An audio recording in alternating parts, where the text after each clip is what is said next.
ক্রিমিনালদের ধরতে পুলিশকে হতে হয় বহুরূপী, কারণ দুর্ধর্ষ আসামিরা ভয়ঙ্কর ও অনেক ধূর্ত প্রকৃতির হয়, আর তাই এসব অপরাধীদের ধরতে পুলিশকে অনেক কৌশল অবলম্বন করতে হয়।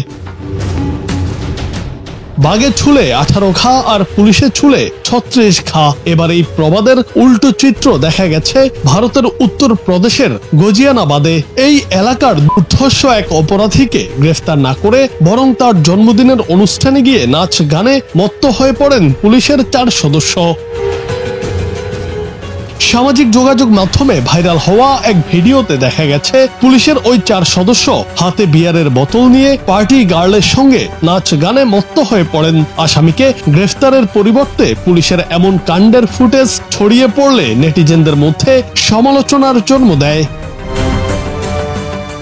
অপরাধীর জন্মদিনে আইন ভঙ্গ করে পুলিশের এমন কর্মকাণ্ডে স্থানীয়দের মাঝেও ক্ষোভ তৈরি হয়। পরিস্থিতি সামাল দিতে তাৎক্ষণিক ওই 4 পুলিশ সদস্যকে বরখাস্ত করা হয় এবং তাদের বিরুদ্ধে তদন্ত শুরু হয়। জুনায়েদ আহমেদ, বাংলা টিভি।